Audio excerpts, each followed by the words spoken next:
Okay, we're good. All right. So I've I'm a firm believer in loving your enemy and good sportsmanship. So I really wanted to take the moment to get to know you better. So tell me a little bit about yourself. I don't want to dox you by any means, but your email, it said you're a doctor. Mhm. That's true. Yeah, I'm a retired physician, or Oh, semi-retired, I should say, physician. Okay, and I'm back in school right now to become a teacher. cool, That's cool. my retirement job. All right. So how long have you been fighting the flat Earth? I guess you could say. Let's see. Well, as I recall, back in November of 2018, when flat Earth was a thing, I saw a video that said basically to the effect of airplanes have to dip their nose in order to fly around the curve of the Earth. Hmm. And being a pilot, I knew that wasn't true. So I thought maybe I would just do a quick video at my dining room table on my iPhone, and just kind of settle the issue and moved on. Well, then the fight began, and 700, 800 videos later, I'm still here. All right. So it was all coming down to just whether or not planes have to dip the nose. That's an argument I still hear a lot today. Yeah. Yeah. Oh, yeah. You hear the same arguments all the time, they never change. Cold moonlight, the Earth, you can't measure the curve of the Earth, you can't measure rotation of the Earth. Um, you know, these are all just standard arguments from the script, and no amount of data or evidence will be satisfactory to the people that do it. Flat Earth is a conspiracy theory, Uh huh. and it becomes part of their identity, the people that Okay. are proponents of it. And if you attack the flat Earth or show that the flat Earth is wrong by presenting evidence, they view that as a personal attack and respond accordingly. So, I try and understand, the causes that bring people to things like the flat Earth, and and try and have some sympathy for it, because what the studies have shown is that a lot of people that are in flat Earth had some sort of a personal tragedy in their life that caused them to doubt everything that they previously believed in, and they become overly suspicious of things. They believe everybody's lying to them. They think they have special knowledge, and it just becomes a lifestyle for them. And it's hard to overcome that. But the main reason that people like me are out there on YouTube is that there are people that really want to know how things work. They want to look through telescopes at live at satellites in space. Hmm. They want to see these things for themselves. They want they've heard people say, well, how would you measure the curvature of the Earth or the rotation? Well, I show them how to do that. Show them how to measure the distance to the moon from your backyard, how to measure the distance to the sun, how to track the ISS and calculate its speed and altitude. Sorry about the dogs. They sit You're down and fine. like to talk once in a while. I get you. But Yeah. and what it did for me was it kind of, when I first started doing this back in 2018, obviously I've got some education and I've taken physics and things like that. But if you asked me in 2018, 2017, how to actually physically demonstrate the rotation of the Earth, I wouldn't have been able to give you a good way of doing it. And one of the things about flat Earth is that I've actually looked into a lot of these things now. And I've learned how to do these things. And as a result, I'm currently an astrophysics astronomy major in a university. And I'm going to become a math and science teacher. That's a words I like to remember. Is that the stronger wind, the stronger trees, and you're kind of. Yep. I feel like this is kind of questioning things that you never really cared about before, but then all of a sudden you No. start looking into it, and even though we're on completely different sides of this argument, we're both finding ourselves a lot more interested in things that we never would have been interested in before, Oh, right? yeah. Yeah. I never, I realized that the Earth was a globe at about age 10, Uh huh. um, because, and that's by my own demonstration. Prior to that, they told me it was a globe, but as a kid, I didn't really have a way of doing it. But then I saw Apollo 17 launch and had to wait 30 or 40 seconds for it to clear the horizon from 153 miles away. And then I got a pair, I used a pair of binoculars to look at a ship on the horizon, and I could see a curve, a hump of water there. Mm-hmm. I mean, and there was nothing I could do other than go higher to get rid of that hump of water and see the rest of the ship. So I came to that realization about 10. I guess the biggest difference between people that are in the flat earth and the rest of us is that we accept evidence, and we can accept evidence that goes against what we believe. Uh-huh. So, here's a good example from my field.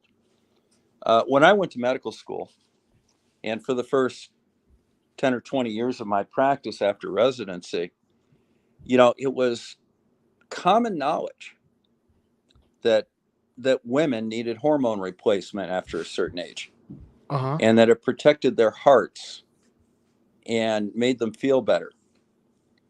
But then about 2004 or so, we had the Scandinavian nurse study come out, where they just tracked like 10,000 nurses in Norway and Sweden. Mm-hmm. And they found that women that were on hormone replacement actually had a higher incidence of blood clots and heart disease and stroke than those that were not. Uh-huh. And that just went in the face of everything that we all had been taught. And we stopped prescribing it right then. Wow.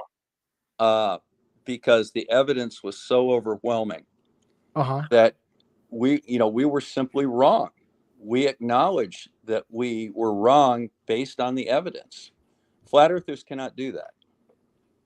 You don't think flat And earthers can do that? I think that's no, kind of a really big stereotype there that's embracing, or that's kind of stereotyping a lot of different flat earthers. well, yeah, it is, and it's based on study of flat earthers for 5 years. Okay.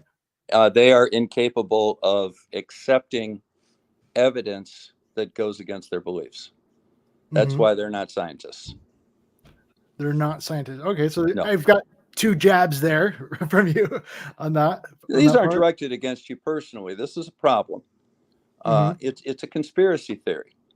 Okay. And it's conspiracy theories. People believe in conspiracy theories because they have reason to believe in them. Okay. They want to believe in them. And if it's flat Earth, that's fine. If it's Nibiru, that's fine. If it's the Illuminati, they can accept that because it makes sense to them. It brings sense to things that they don't get, and it gives them a sense of special knowledge, and it gives them a sense of community. Okay. And they need that sense of community, and they need to feel that they have special knowledge, or they're unique. Isn't that kind of why We're you're all going to unique. school right now? Yeah, but we're all unique. But I don't have a particular desire to show somebody that I have special knowledge that nobody else does. That wasn't your whole doctorate right there, putting Hmm? that on your wall, your whole doctorate there, putting that on your wall. I've got special knowledge about human physiology. Yep. Therefore, you should listen to me. No, I have specific training for it. Yeah. I have specific training for it. Which is And special knowledge. yeah, but I've been specifically trained to do something. Uh-huh. And anybody can do that. Yeah. There's nothing special about me. The only difference between me and you is that I got into that particular school, and that was what I devoted my life for. Mhm. You have a career, I'm sure. Mhm. What kind of work do you do, if I may ask? I work with kids. I work with troubled teenagers. That's wonderful. Yeah. That's wonderful. I got to be honest with you. I don't think that that's a field that I would be in, simply because, I didn't really particularly care for my psychiatry rotations. There are people, my daughter loves working with people that have challenges like that. That's her thing. Yeah. More power to them. None of my kids, even though my wife's a nurse and I'm a physician, none of our kids with one exception. My one daughter became a nurse. The other one is becoming a mental health worker. Hmm. She's interested in psychology, and the other one wants to be a forensic psychologist. And but my son's going into finance, and my other two boys went into computer sciences. It's no doctors. Yeah. So, uh, you've got a whole bunch here about conspiracies. You like to bring that Yeah. up, and so I went and researched what a conspiracy is. It's just any crime that is committed by two or more individuals, and I think a lot of people would agree with me that it's important, really important for police officers to believe in conspiracies. That's how they do their job. Would you agree Yeah, with and me? that's a pretty typical response that you'll see. You notice that it didn't call it a conspiracy. What did I call it? A conspiracy theory, which is kind Which of is a where, very different thing. uh-huh. Now, the difference between the two is conspiracy is two or more people plotting or conspiring to do something. Kind of like Al Okay. Capone over there. You get the mafia and they're conspiring to do things. Yeah. And a conspiracy theory is generally not involving people, it involves entities, the Illuminati, the government, them. Now, the other thing that differentiates a conspiracy from a conspiracy theory is that eventually the truth comes out about a conspiracy. Uh-huh. All right. We get a deathbed confession, we get evidence that supports it. A conspiracy theory, on the other hand, not only does not have evidence that comes out to support it, when evidence comes out to the contrary, that is viewed as evidence of being supportive of the conspiracy theory because obviously they planted the evidence or faked it Uh-huh. or otherwise it's proof in the mind of the conspiracy theorist that the conspiracy is true because somebody's going out of their way to present evidence to the Okay. contrary of the conspiracy. Therefore, that means the conspiracy must be true. That's kind of one of the things I was really worried, or not worried. I was really Conspiracies curious about with exist you. in the world. Conspiracy theories exist in the minds of the conspiracy theorist. Okay, yeah, you're kind of suspicious. You're plotting with Yeah, a you're suspected. suspicious, you're There are paranoid. conspirators out there, and I think these are, but you're not quite there yet. It's not conspiracy fact yet. It's still a suspicion. Well, no, it's not just a suspicion because the first step in a conspiracy is that you have a suspicion that the conspiracy is there and you start looking. Sorry, But then you uncover evidence okay. that demonstrates that there is indeed a conspiracy being performed by certain individuals. Watergate was a conspiracy, Yeah. and it was tracked down, and the truth eventually comes to light. Uh-huh. Conspiracy theories, that never happens because they aren't individuals that you can investigate. The evidence is simply not there. And in fact, there is evidence to the contrary of the conspiracy theory, which only reinforces the conspiratorial thinking of the conspiracy theorist. Apologize for the dogs. Yeah, my daughter's come in here popping doors and stuff. So yeah, it's both of us here. But Yeah.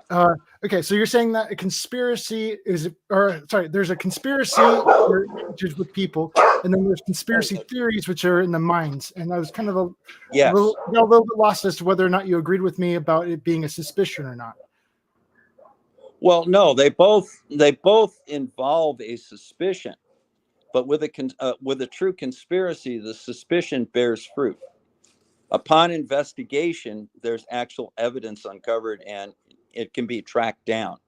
With a Mhm. conspiracy theory, you don't have evidence of it. You have evidence to the contrary, and that only reinforces the conspiracy in the mind of the conspiracy theorists Okay, so when you because they're have things hiding like it.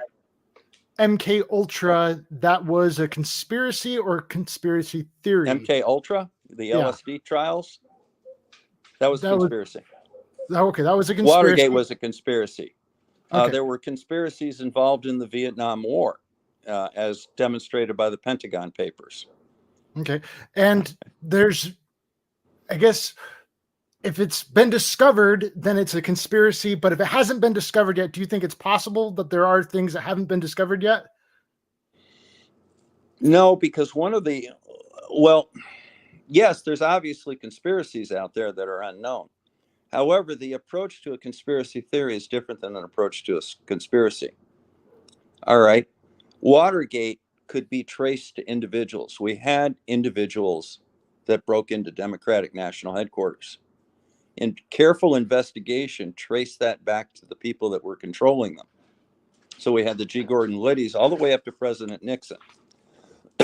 We had trials that demonstrated evidence, and we had witnesses to the conspiracy. Okay. Mm-hmm. We could sit down and say, you did this on this date. Okay. Contrast that with a moon landing denier. Okay. Well, moon landings can't take place. Okay. Why? Well, space can't exist because it's a violation of the second law of thermodynamics. Great. What's the effect of work on entropy? Can you reverse entropy by putting energy into the system? Yes, you can. All right. Do we have evidence from multiple governments that we went to the moon? Were the radio transmissions intercepted by other governments? Absolutely, they were. Were there people that didn't like us that would have loved to have presented proof to the world that we faked it? Absolutely, we did. Russians are still pissed about it. All right. The other thing is, we have amateurs that saw the capsules through their telescopes. I can see satellites the size of the size of an Apollo command module. Mm-hmm. I can see them in orbit.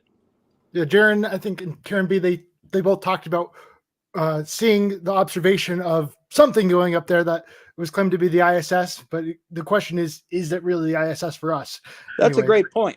Let me finish my point, and then we'll talk about that real quick. Up there. Yeah, but no, let me finish my point. But that's a great point I'd like to go into, because I've tracked the ISS. Mm-hmm. But the most important piece of evidence that we have is we have amateur radio enthusiasts that intercepted the transmissions. Okay. We had amateur astronomers like me that could see. I mean, most recently, we Astronomy Live on YouTube tracked the Artemis capsule as it went to the moon, Artemis 1. We can see these things. Mm-hmm. But yeah, if you want to talk about, are you familiar with the concept of warrant? Warrant. Okay. I just think about like a warrant that before police can enter your home, they need to go get a warrant. Great. And what's that mean? It means they have to get permission from the government saying you've got probable cause. Now you may go into the house. Okay. So what warrant refers to when you're dealing with this stuff here is, okay, let's say I want to look at a satellite. Okay. And we'll pick a particular satellite, and you can write this down and look it up later if you would like, because it's a common target for me. It's called Amazonas. So Amazon with an AS on the end of it. Amazonas 5. Okay. And what happens with Amazonas 5 is I can put my telescope on that. It's a geostationary communication satellite located over Brazil. Mm-hmm. Okay. And when I point my telescope to the reported position of Amazonas 5, it's right there in the center of the field. Okay. Okay. Now, how's that different than a picture of a unicorn? Okay. I know who commissioned Amazonas 5. I know who built it. I know who launched it. And I know specifically what orbit it's supposed to be in. Okay. And if I put my telescope to the point that orbit says that satellite is located, it's right in the center of the field. Now, with a unicorn, on the other hand, I don't have a unicorn skeleton. I don't have a unicorn DNA sample. I don't have evidence that there is more than one unicorn, say a herd of them. I've never found a reference to a unicorn body that was discovered. Okay. Nobody's ever shot one.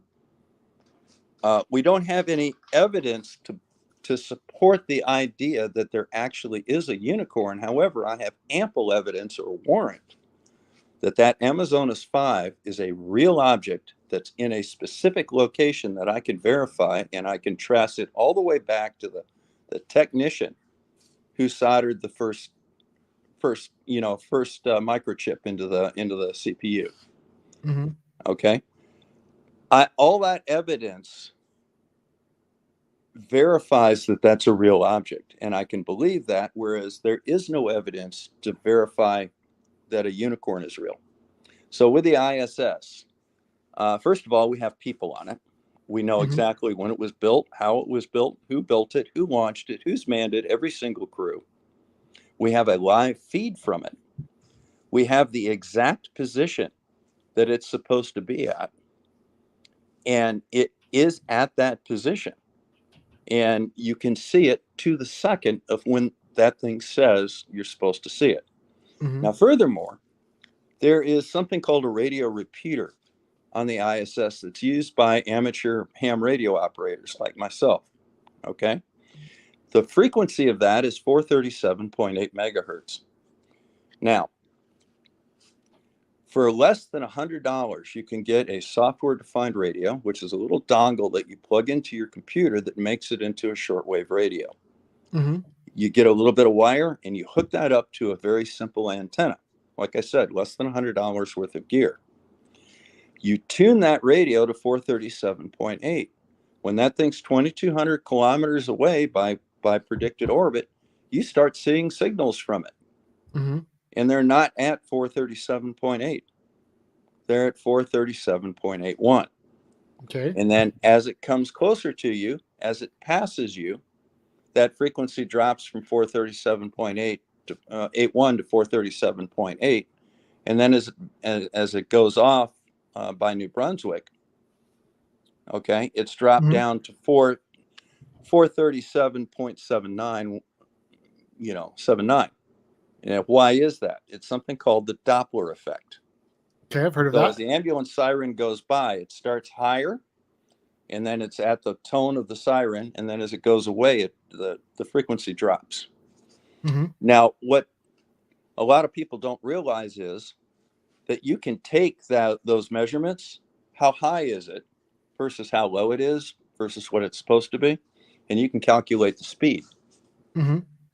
And guess what? The ISS is going along, according to my calculations, at about 7 kilometers per second. Mm-hmm. It appears, at the location that the Earth curve calculator says it should come over the horizon, 2,200 miles from me, Yeah. which gives me a height, and it's 400 kilometers, which is within about 20 kilometers what it's reported to be. Mm-hmm. And as it passes due south of me, or as it passes perpendicular to me, that's when I get station passage on my radio. Mm-hmm.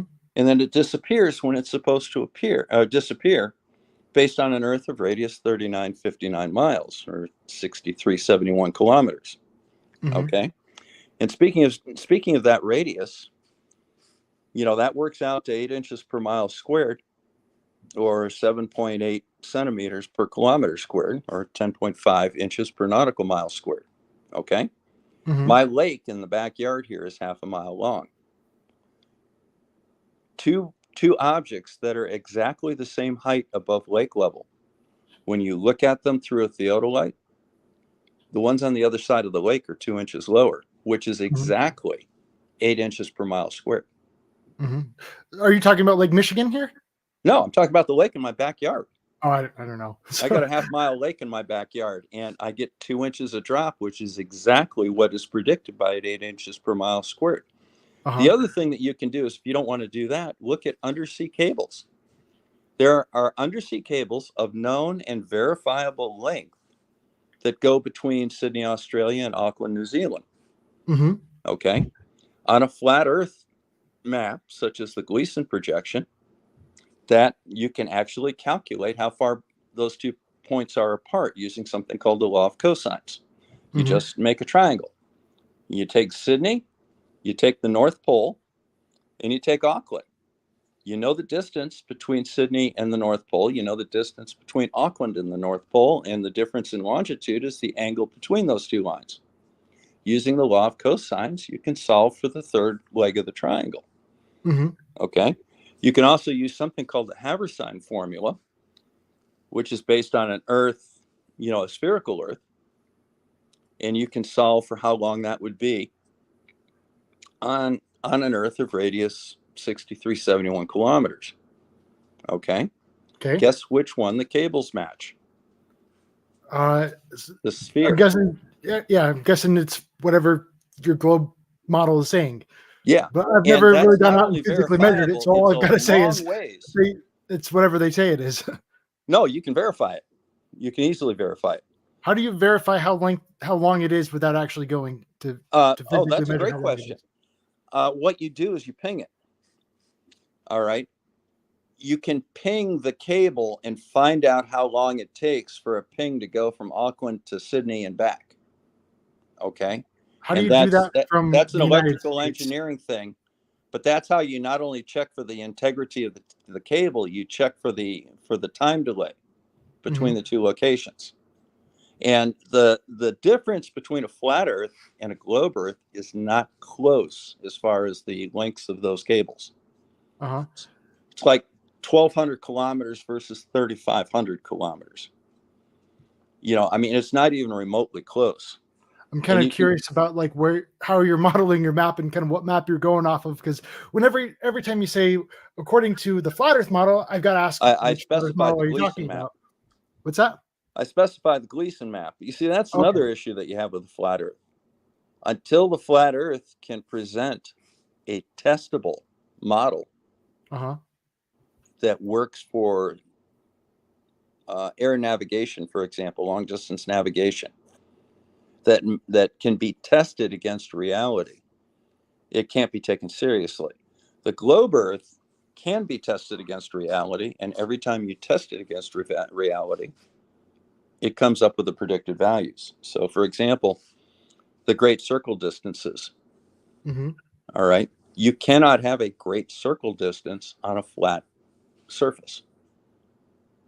All right. A great circle is a curved path that is the shortest distance between any 2 points along the surface of a spherical object. And those distances between New York, Los Angeles, between Philadelphia and Pittsburgh, between London and Norfolk, all right, these all match the globe prediction. Kind of reminds me of the many emergency plane landings. This always gets brought up in emergency plane landings. For us, we say this doesn't work on the globe; it only works on the flat Earth. But you're saying kind of otherwise. Yeah, but you see, if you actually do navigation, and if you understand navigation, they all work perfectly on a globe Earth. And the fact that these have been argued since at least 2015, and every single one of them has been countered dozens and dozens of times. Yet they turn right around, and in 2024, they bring up emergency landings again. All right. There are no emergency landings that are unexplained. Here, I'll give you a classic example. You know the one that went from what was it, Bali to Los Angeles, I don't remember and did an emergency landing. I've got several that are on my board, but I don't remember them specifically off the top of my head. Yeah, but you see, I've been studying this for a few years, so I actually know them. But they like to talk about this one Air China flight that went from Bali to Los Angeles and made an emergency landing in Alaska, and they just couldn't comprehend that. Okay. A woman delivered a baby midway, during one of the legs. Yeah, I definitely remember Alaska being one of those interesting emergency plane landings. But you see, if you actually look at it, you find out that plane didn't go from Bali to Los Angeles. The plane went from Bali to Taipei, and then from Taipei to Los Angeles. And if you look at the Great Circle course between Taipei and Los Angeles, it's much closer to Alaska than it is to Hawaii. And when you have an emergency like that, you don't want to drop down at some abandoned Air Force station in the Aleutians. You want to go to like Anchorage that has a hospital. What are you going to do with the passengers? Yeah. What are you going to do with the medical emergency? Yeah. You I'm out in divert Utah, the there's a lot of plane to go places that don't someplace. have hospitals like nearby random airports out in the middle of nowhere. I get you. Yeah, you divert the plane to someplace that can handle that aircraft, maybe refuel it, maybe take care of the passengers, get them a bite to eat, and take care of the lady that had the baby, and the baby. You would literally go out of your way and have to travel a lot further to go to Hawaii than you would to Alaska. And it's as simple as taking a piece of string and putting one end on Taipei in Taiwan and the other end on Los Angeles and stretching the string tight along the surface of a globe. Guess where it goes? Guess where halfway through it is? It's just south of Anchorage. So, that's normal. The other thing that you'll see lots of times, the famous picture of the Chicago skyline from Warren Dunes? The Chicago skyline from Warren Dunes. Dunes. Yeah, 53 miles. The famous Rob Skiba. He talked a lot about that with It was a picture taken. It was a photo taken by a guy named Josh Nowicki. Yep. And what they love to say is it's 59 miles and it's taken from lake level and you can see all of the buildings in Chicago. All right. No, you can't. First of all, it was 53 miles, not 59 miles. Second of all, he wasn't at lake level. He was 180 feet up on the Warren Dunes. Mm-hmm. How do I know this? I asked him. I talked to him. I'm from Michigan. You went talk to Joshua Nowicki? I talked to Josh Nowicki, yes. Wow. He did it. Okay. Yeah, because I do my research. That's the other difference. With science, we actually research things. That's a jab. I'm watching you. That's what science does. Yeah, I do a lot of research too here on my back. I don't just, we're prepared. We're prepared to admit that we're wrong. But if you do Walter Bislin's advanced Earth curve calculator, you'll find out that the bottom 800 feet of those buildings is hidden by the curve of the Earth. But the Sears Tower, or the Willis Tower now, is 1,470 feet high. Obviously, you can see the tops of the buildings. And that's exactly what you see in the image. And so Joshua Nowicki took a lot more than just one image. And so when you're just referring to that lots image, of images I have no idea what you're talking about, because there's a lot of images. That's the famous one. Now, the other thing that you'll run into is, Rob Skiba with his famous Skiba lensing, which is a little parlor trick. I showed how he did that too. Skiba lensing. They have the Fresnel lens. The Fresnel lens. Yeah, and he puts the camera at the bottom half of the lens. Yeah. I pointed that out. I did a follow-up video on that, and I agree that there was an issue with the bottom of the lens. You don't, Yeah. If you do it at the top of the lens, guess what? It disappears up to the top. And if you do it on the left or the right side, it goes off to the side. That's the way they work. Yeah, I agree. And so that's why I did a follow-up video on that. And that's what inevitably led to my fish tank laser experiments, where I but did you call them out on it though? I did. Good for you. That's a good thing to do. It's one of those things where science is progressive. We've got to, there's an issue here. I acknowledge that issue. And so I want to do my own research to see if I can, get similar results or not. I want to do a better job than what's been done in the past. And so I continually strive to do that. And that's kind of part of the whole reason why I have a debate board in the first place, is so I can really share both sides of the story and really kind of archive that. Okay. Well, and there's, one of the things that Skiba did was he failed to mention how far away he was. And if you do the Earth curve calculator based on where he actually was, which was Indiana, Michigan. Nowicki or Rob Skiba? Because Rob Skiba went all the way across the lake. Yeah. He got in a boat and traveled all the way across it. From Michigan Dunes. Uh-huh. How far is Michigan Dunes from Chicago?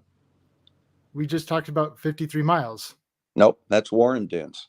Oh, okay, sorry. Michigan Dunes is actually in Indiana, and it's only about 30 miles away. Okay. And if you look at the advanced Earth curve calculator, you see exactly what you're predicted to see on the globe. Of course, you can see Chicago from that distance. It's very easy to see Chicago from like 30 miles away. I mean, Oh, those it's easy to buildings are see it over from 50 1,000 miles feet away high. too. What? Joshua Nowicki, as I mentioned before, he took a lot of different pictures of Right. the skyline. It's not an unusual thing, not according to him. From You can always see Chicago yeah, under normal conditions. You should be able to see the tops of the buildings of Chicago from the tops of the Warren Dunes. hmm You're not going to see them from lake level because it's hmm too low. You have to get 180 feet above the lake in order to see Chicago like he sees it. And you add to that some weather conditions, uh, and you get a little extra refraction, and it doesn't take much. It's You interesting see because even more. I seem to recall, it's been a little while since I looked at it, so forgive me, but I seem to recall in the news reel where it was talking about these images, you're actually seeing him with the camera down in the lake, No, like on the shore from no, the newsreel. unless I'll it have was to some watch sort it of a again. stock. He wasn't at lake level by any means, and you can't see that from lake level. So the Okay. newscaster was lying when he showed them No, down it's just in the stock. water? It was probably just a stock image of some sort, or they say, "Hey, can we get a picture of you next to your camera?" On the lake. Yeah, Okay. but I mean, the photograph itself was taken from up at the top of the dunes. Okay, and that's exactly what you should see from the top of the dunes. Okay. Okay. Uh, the other famous one that you'll see lots of times is something called the black swan image. I'm sure you're familiar with that. With Mark Sargent shows the The oil oil rig. rigs. Yeah, the oil rigs.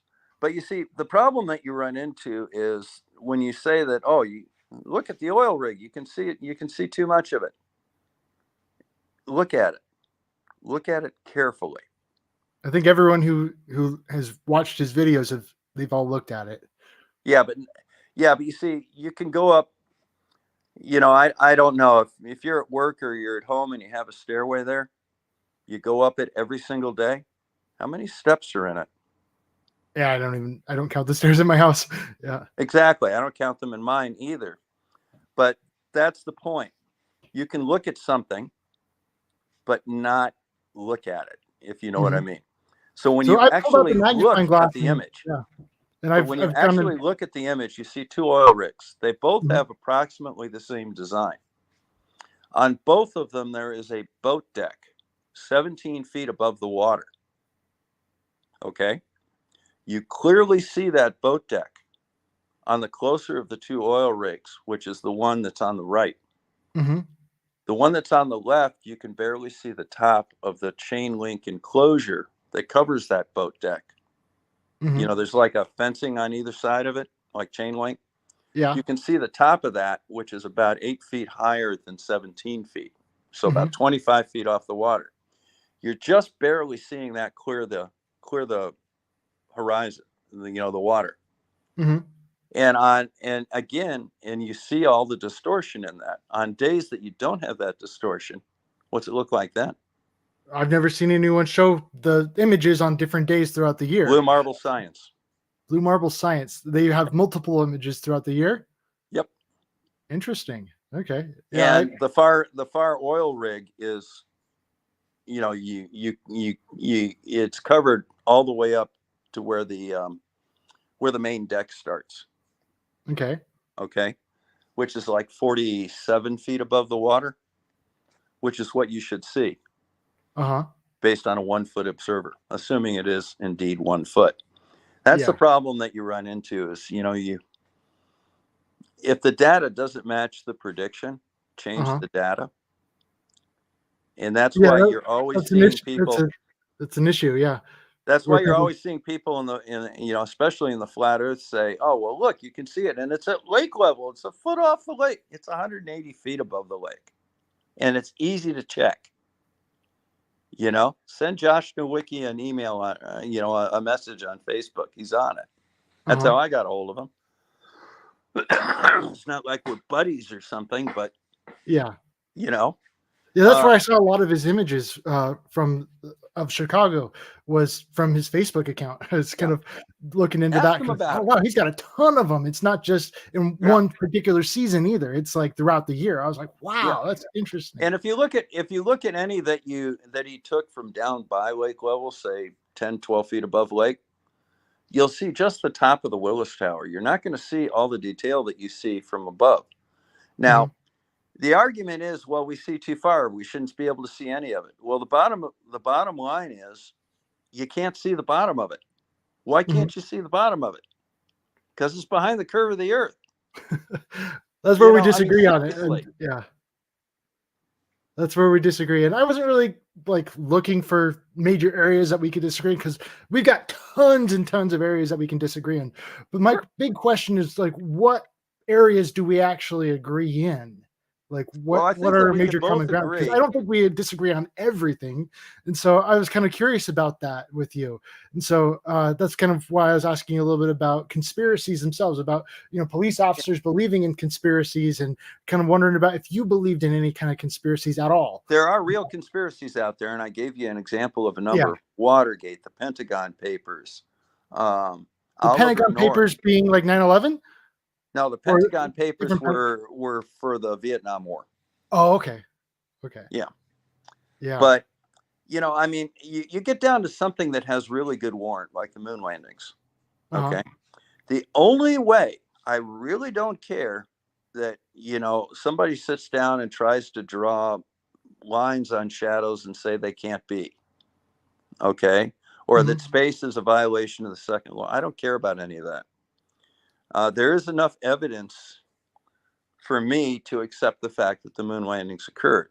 The only way that you can convince me that the moon landings did not occur is you're going to have to prove that Mike Collins and Buzz Aldrin and Neil Armstrong were holed up in a hotel in Hoboken, New Jersey, when they were supposed to be on the moon.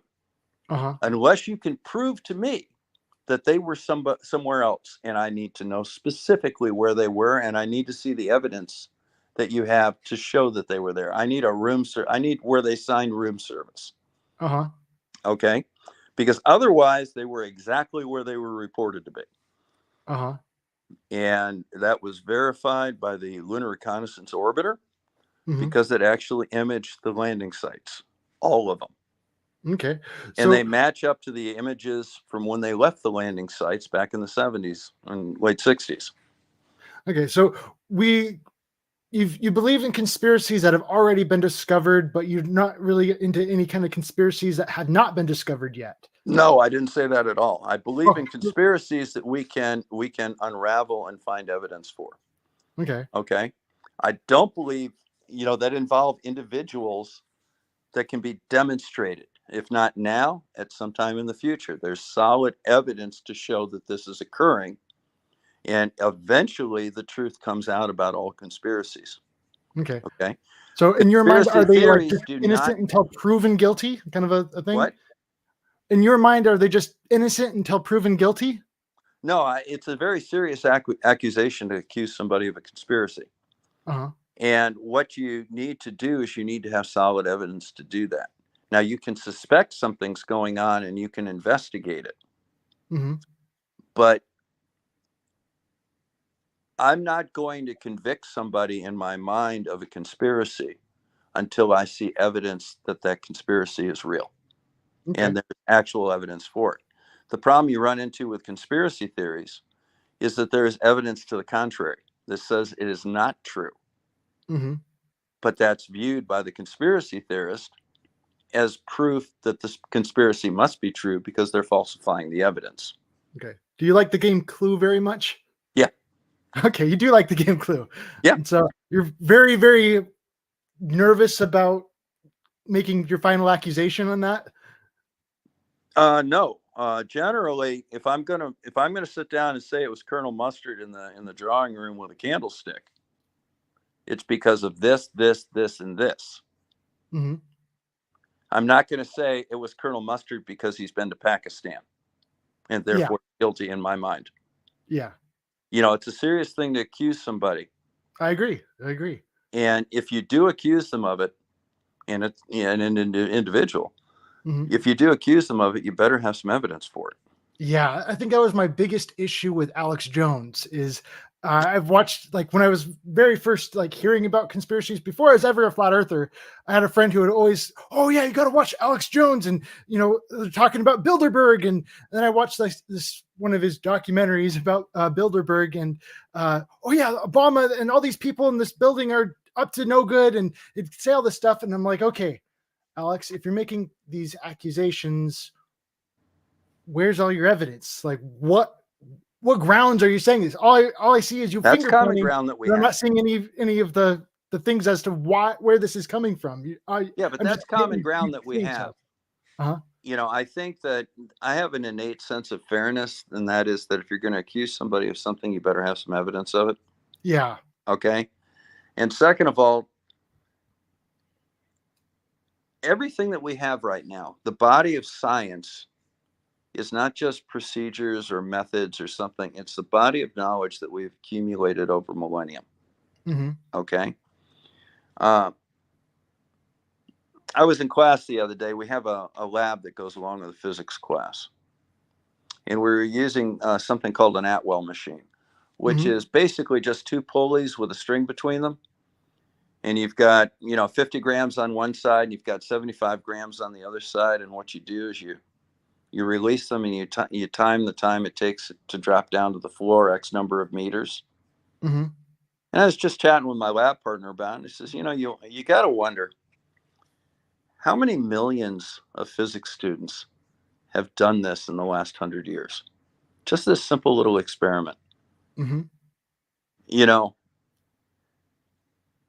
we're not doing anything new here, but it's demonstrating a principle. It's kind of like the Cavendish experiment. How many tens of thousands of people have done the Cavendish experiment? I have no It's idea. not that we just do it once and call it good. Mm-hmm. We do it again and again and again. All right. And that's pretty strong evidence. And then when you sit down and say, okay, well, I'm going to get rid of the pulleys and I'm just going to drop a ball bearing, a steel ball. Mm-hmm. Okay. What happens then? Well, by God, there's an acceleration and it Yeah. follows the same formula. Uh-huh. Okay. Uh, okay. Well, maybe maybe that was just coincidence. Let me shoot a rifle, 600 meters. How much is that bullet going to drop? Well, first of all, let's get the mass and the velocity and the ballistic coefficient of the bullet. Okay. Mm-hmm. Let's make a prediction. So we go ahead and do it, and guess what? Reality matches the prediction. That's something, when you talk about the radius of the Earth, for example. Okay, you can measure it by the method of Eratosthenes. You Oh, can measure it. Eratosthenes. You can Sorry. measure it by the method of Al-Biruni. Uh-huh. You can measure it with your car odometer driving on a straight north-south road. Mm-hmm. Okay, you can measure it. You can measure it using the method of Aristarchus by comparing it to the moon and the sun. Okay, So there's a what lot of you're doing different is just ways. saying that we've got a measurement, it matches reality, and therefore it's true, but I don't really like. No. What I'm It's not saying really is, having a much effect on me because I don't have any specifics, and I don't really well, have any observations and stuff like that. here's an example that I've already Yeah. given you. Okay, Okay. you measure the length of the undersea cable between Auckland and Sydney. And you mentioned pinging, and I'm like trying to think that out through my mind of like, how can I ping that from my house? Like, it doesn't make any sense to me. Well, you can actually test. You can test signal delay. I can Okay, test the signal delay between those 2 points from my house. you probably could, yeah. Yeah. But So I don't know how you would do it. But yeah, you probably okay. could, So because they you don't. don't know how to do it, and I don't know how to do it, so it's kind of lost on me here. Yeah, So but that's the principle behind it. So, for example, if you look at the resistance along a wire, mhm. so if you have a spool of wire of a certain gauge, Yeah. you can measure the resistance. You clip on one end, clip on the other end. You can measure the resistance of that wire and calculate how much wire is there. Mhm. In a partial spool.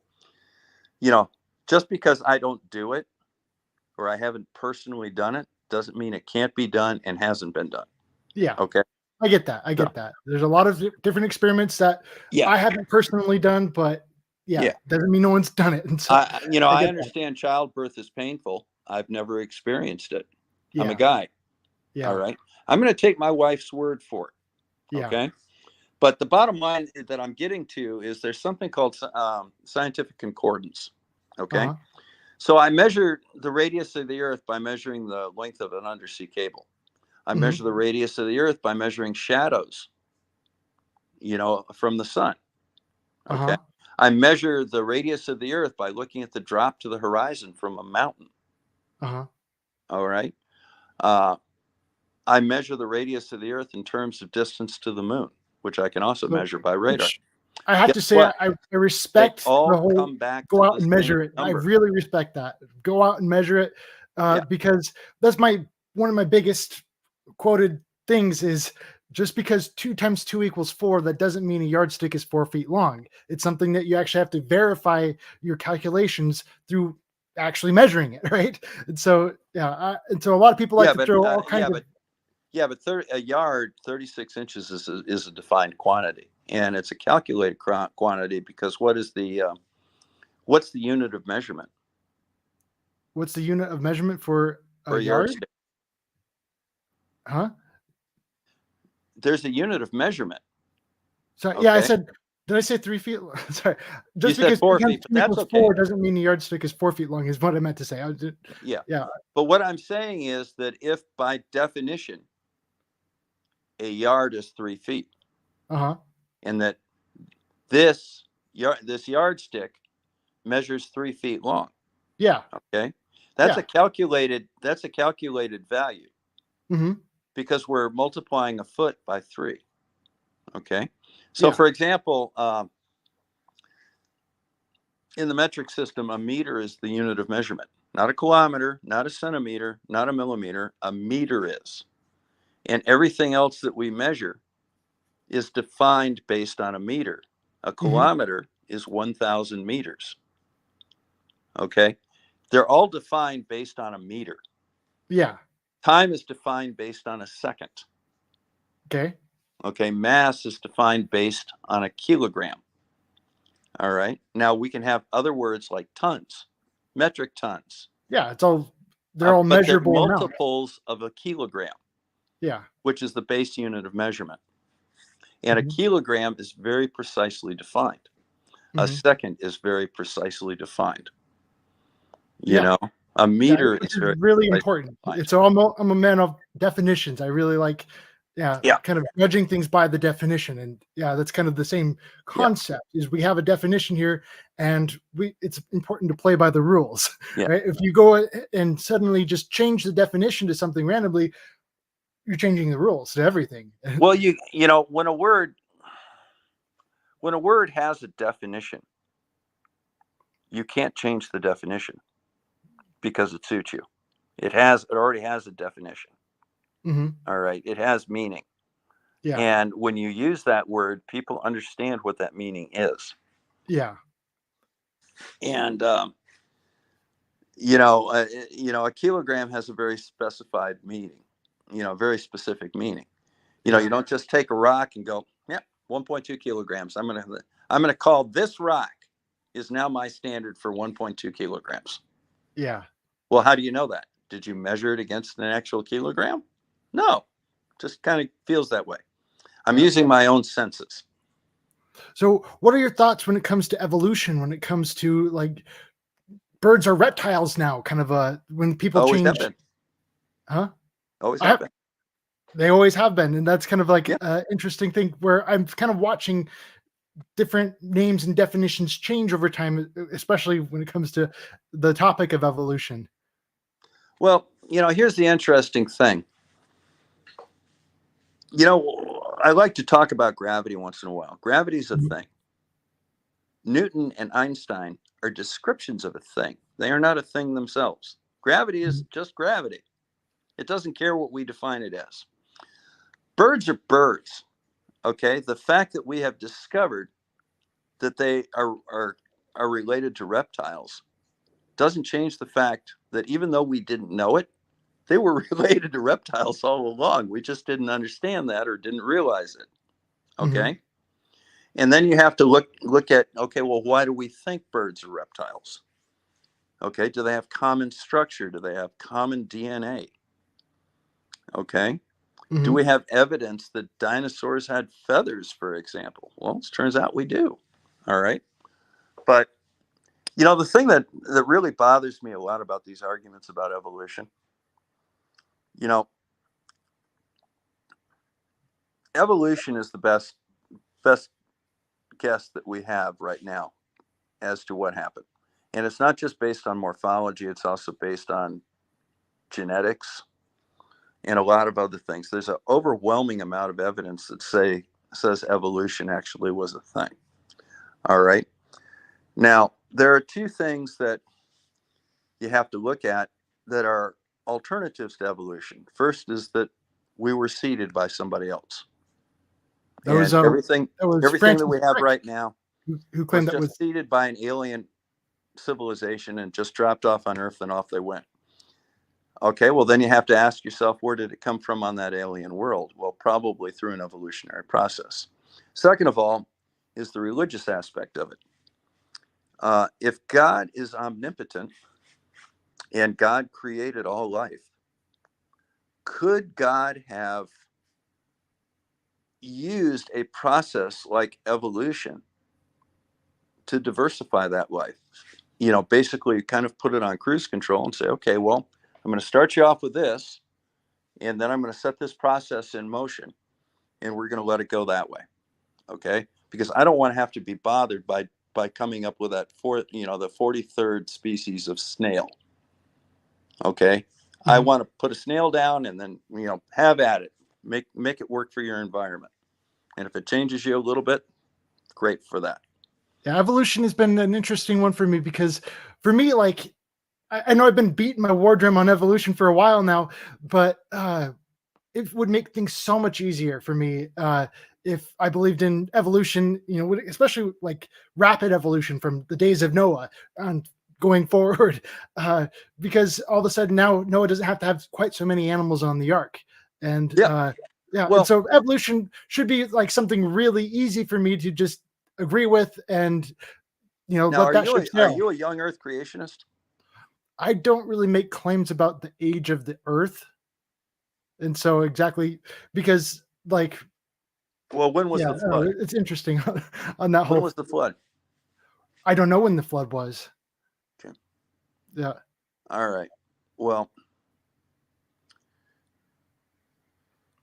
That was kind of one of the things I was really curious about with you is like, do you have any kind of religious background? Do you believe in a God? Do you believe in the flood? Uh, do you believe in the Big Bang? Those are those kind of the Big Bang's uh, religion. All right. oh, Religion, the difference between science and religion is science is based on data and religion is based on faith in the absence of data. Okay. okay. Uh, if Jesus walked into the garage right now, it wouldn't require any faith for me to believe in him because he's right freaking here. Yeah, I agree. All right. That's no longer faith. Hi, Jesus. You want a beer? It's knowledge. Yeah, that's knowledge. All Mhm. right. Faith is when you believe that Jesus or Buddha or whatever uh, is watching over you, and therefore you want to act accordingly. You want to behave Mhm. yourself. Okay. You believe that you believe that something or somebody is going to hold you accountable, or that somebody or something set up a way that you want to live your life. Okay.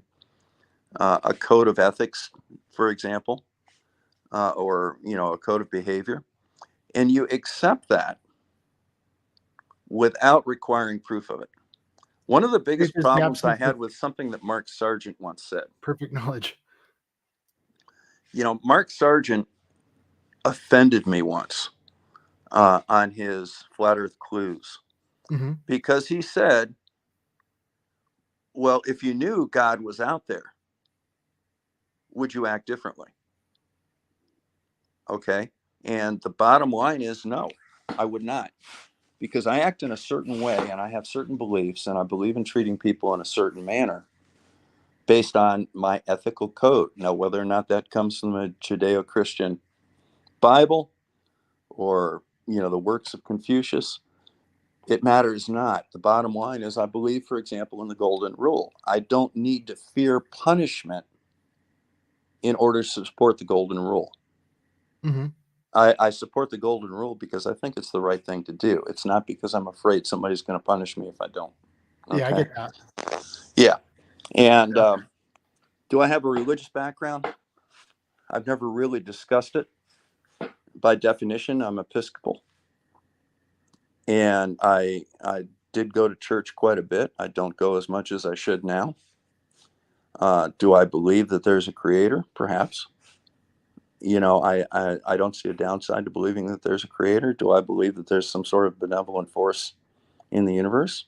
I can go with that. Do I look at an aurora and see the hand of God? Maybe. Or a newborn baby, or a duckling, or a leaf of a blade of grass growing out of a crack in a sky and a sidewalk. These are things that are wondrous to me. I This is feel one of the that. reasons that I've always loved nature Uh-huh. and investigating nature. And if you look at physics, is it some sort of a law, or is it the handiwork of a god? I don't know. But the fact that I can appreciate it either way is the way I look at it. Okay. Okay. I'm not going to judge somebody based on whether they believe in a blue elephant or, they worship a blue elephant or a calf or, a holy trinity. I don't, I don't, I don't, I don't degrade people because of some of their beliefs. I don't degrade flat earthers because of their beliefs. All right. Um, and in many cases, it's kind of the same thing. You're dealing with a belief-based system versus a database system. I don't fault somebody who thinks that the Earth is 6,000 years old. I can show them evidence that it's not, but if they continue to believe it, that's fine. I can show them evidence that the Earth is a sphere. If they want to continue to believe it's flat, that's fine. Again, my argument is not to convince you. My argument is to put forth a good argument so the people listening in the audience can sit down and say, that guy's might be making some sense here. Let me look into that a little bit more. Yeah. It's not it's not a coin flip as to whether or not the Earth is flat or spherical. It's not even remotely close. Okay. They are not equal possibilities. And I think that by putting out actual evidence, and like I said, I've measured the rotation of the Earth. I've measured the curvature of the Earth. I've measured the velocity and location of the ISS. I've looked at satellites in space. These are all things that I've done myself. I've measured the distance to the sun personally It's from my interesting. backyard. Brian Cox, he kind of brings up that there is no proof that the Earth rotates, and I thought it was what when I heard him say that. Yeah, that was one. It's on my production list to kind of highlight that because it was really powerful words here when he said that. But Brian Cox also says a lot of really wild things that are really. Brian Cox said that there's no proof that the Earth is rotating. That there's no proof of movement whatsoever. I was like, "What? This is coming from the same guy who claims that the Earth is moving upwards." And so, yeah. Well, no, the Earth can't be moving upwards because under constant acceleration over time, eventually we're going to exceed the speed of light, which means I agree. Bad things. I agree. Yeah. But I think there is definitely very easy proof that the Earth is rotating. Two that come right off the top of my head is gyrocompasses only function on a rotating Earth, and they function. Therefore, the Earth is rotating. The other thing is that that's a strong. That's a strong phrase there to say that they only function on a rotating Earth. Yes. That's a really strong statement. A gyrocompass cannot function on a non-rotating surface. It works by a gyroscopic precession. And the only way that it can work is on a rotating surface. and the gyroscope will naturally precess to true north. That's how they work. Okay. Okay. They do work because the earth rotates. The other thing is, if you look at weights, if you take a reference mass, say 1,000 grams, and you calibrate a precision scale to read 1,000 grams in Michigan, and you take that mass and that scale to Florida, it weighs 998.2 grams.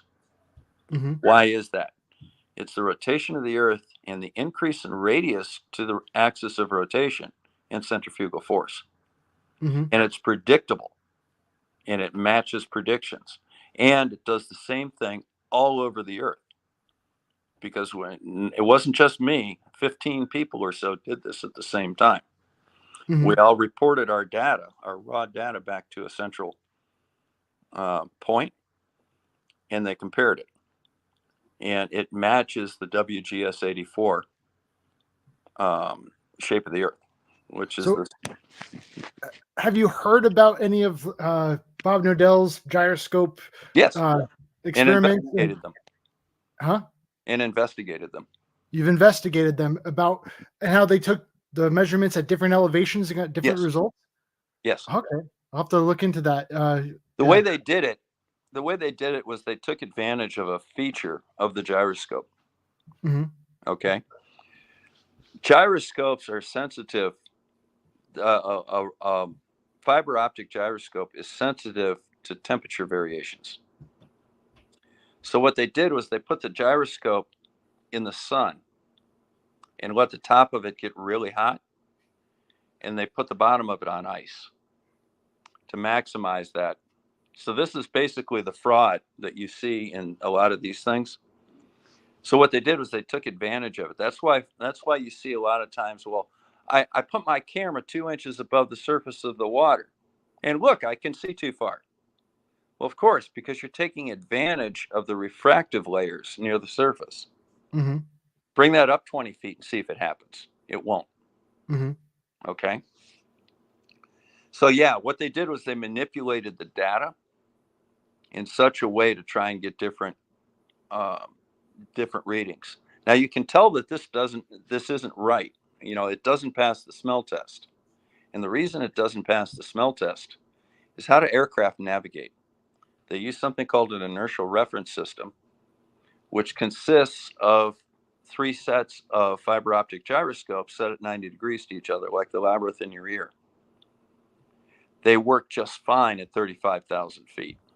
Mm-hmm. They work just fine at 80,000 feet. There's no difference in rotation. There's no difference in readings based on altitude. So this guy thinks he came up with this very significant reading on Pikes Peak. No.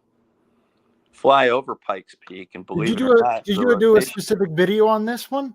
Yeah, it's on MC Tunes. Yeah, look at MC Tunes website. Okay. It's all right there. It's all the data's right there. He's been exposed. Okay, I'll take a look at that. And it not only has the data, it not only talks about it, it actually has his raw data, and they show where he did this in the data, what was going on in the data from his actual data. You see, that's the difference between watching a YouTube video. Oh, look, they proved this. And actually looking at the evidence. Mm-hmm. Same thing with the black swan. You can see the black swan, but they don't look at the black swan, if you know what I mean. No, I disagree. I think we both look at him, but you see different things than I see, and that's kind of look into it in more depth. Well, that's kind of what I the pixels. do. So pull up the construction diagrams for the oil rigs. Get the measurements off of mean sea level. Yeah. Okay. My wife and I, we've gone through a textbook and reading the textbook, and we see the textbook, we read the words, but we interpret the words very differently than other people out there do. And I can look at a page written in French. I can recognize that they're words. I can even recognize that it's French. I don't speak French. I have no idea what it means. Mhm. But if you sit down and do photo analysis, if you look at shadow angles, if you learn about refraction, you talk to A.T. Young, the guy that did the refraction stuff. He and Mhm. I corresponded because I wanted to learn more about this. You know, when I wanted to learn about gyrocompasses, I made an appointment and bought the head of the physics department a cup of coffee and said, "Tell me all you know about gyrocompasses because I want to know how these things work." And he Interesting. told me. Yeah. And then you can go out and verify it and make sure he told you the right stuff. And then Yeah. you test it. Haven't had a whole lot of success talking to a lot of the physics professors and things like that. Like Well, most that's of what them I'm will shut going me to down school and to ignore be. me. So Oh, what's that? that's what I'm going to school to be. Yeah. So So that's where I've got to say, I'm like, wow, you're a doctor who's actually like willing to talk to people. And I've got to respect that part because yeah, I've gone and sent emails out to every single, uh, college, like astronomy professor and earth science professor. And like, I've had very, very few actually respond to my I'm emails. more than happy to do it because Yeah. it's something that I enjoy doing. It's part of my science outreach. Uh-huh. Well, it's getting kind of late. Okay. My phone is about ready to die here, but it's been an absolute pleasure chatting with you. I hope that I we'll think have a chance you've to been, chat again in the future. yeah, it's been pretty cordial. So I'm really happy about that. So I'll look into I'm your actually a time. pretty nice guy. It's And nice you know, to you see seem that. pretty nice too, and neither one of us went into name calling or anything like that. I don't I do get tired of dealing with some of the children. Mhm. You know, I like talking with people that actually have a head on their shoulders and have an actual conversation. And that's what I'm really trying to do. That's how relationships are built. And Yep. like I said in the beginning, I'm all about, loving your enemies. And Yeah. yeah. And I'm not taking any digs at you. You know, we all have our warts. You know, I'm bald. Mhm. Embrace the baldness. You know, look at Yeah. that. So yeah, I used to have hair there. Then I had kids, but you know, and saying that, you know, hey, Bob, you've lost your hair. Yeah, that's kind of a normal thing that people do. Mhm. Okay, I don't have a problem with that. But pointing out the fact that conspiratorial thinking and conspiracy theorists generally are doing it because they have a need in their life to have that special knowledge and you know and feel that they're somehow unique in the universe. All right, that's a true statement. You're kind of And talking to me here. Like you're kind of talking about like flat earthers in general have had this some kind of crisis. I'm yeah, like, what kind of crisis have I have I had in my life that put me well, into I this don't know. situation? It's kind of I don't interesting know. that you And make you that know, quite claim when you're talking frankly, to if me. you've had one, that's your business. But at least you have a moment to reflect on it. Now, there are 5 characteristics, according to Dr. Lee McIntyre, for science denial. Okay. Mhm. One is cherry picking, Mhm. and you know what that is. Two is conspiratorial thought thinking. Three is the promotion of fake experts over real experts. Okay. Okay. Um, when it comes to things like healthcare, all right. Um, you know, if you really want to know about, say, vaccines, you might want to ask a real expert like me as opposed to a fake expert like Robert F. Kennedy Jr., I okay, don't who even know has who no that is. training in this whatsoever. Don't Okay. even know who that is. Yeah, RFK. Well, he's running for president, or he was. But, you know, I mean, there are true experts in the field, and then there are people that have YouTube channels that have opinions. Okay. Uh-huh. Um, the fourth one is poor deductive reasoning. Okay.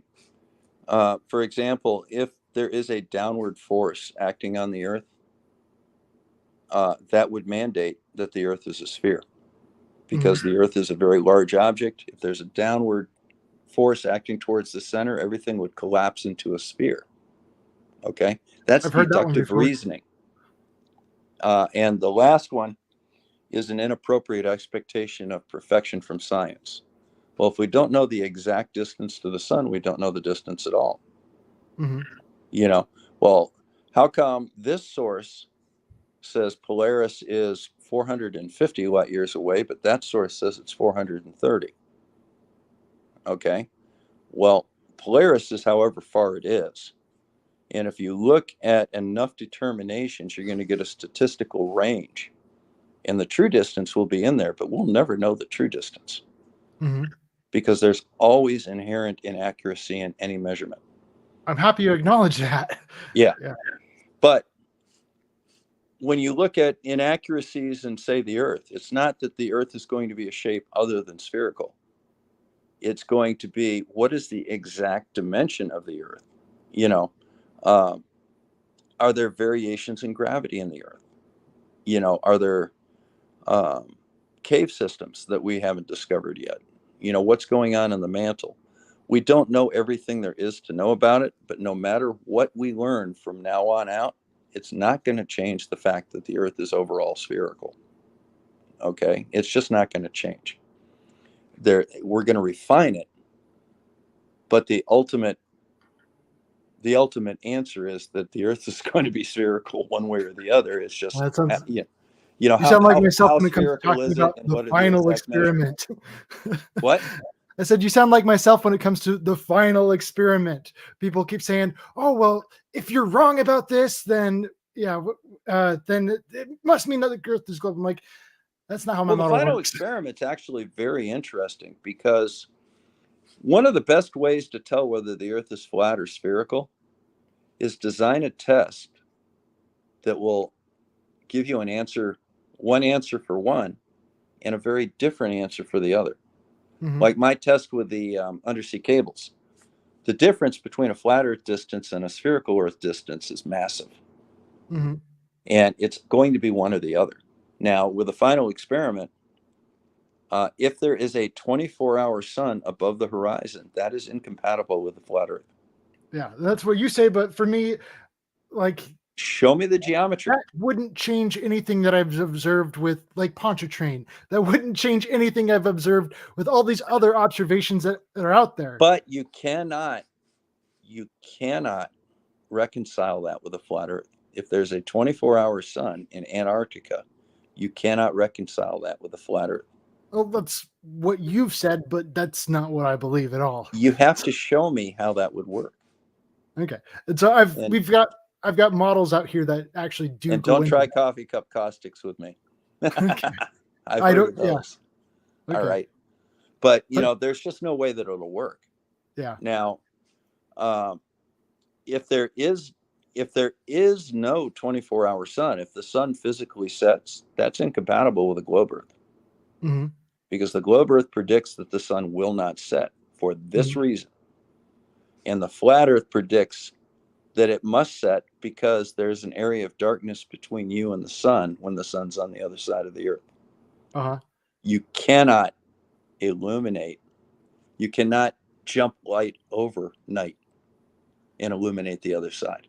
Yeah, that's not what my model says. And so my model is different. I've got different explanations for how it could work and also how it could not work. And so I'd be very interested in, maybe that's what we ought to talk about next. Why don't you send me your models and let me look at them? Okay. And I would very much like to see how you think that this will work. Yeah, all that stuff is open to the public. I've got my my board there that I share. Send me the link to that. But I've got to run. But thank you very much for having me on. I do appreciate it. Thank you. I look forward to our next chat. Okay, thank you. Take care. Okay, bye. All right, that was Bob. I did my best there to kind of treat him kindly, and even though we very greatly disagree on so much, so yeah, I got to get heading out too, I guess. But thank you guys for watching. Kind of looking here at some comments. I have been kind of sorry I couldn't really hear a lot of those. It's kind of hard for me to jump my attention from comments to back and forth. But I will definitely be keeping things in mind here of what he said, and kind of it brings up a lot to talk about. But, yeah, thank you all for watching.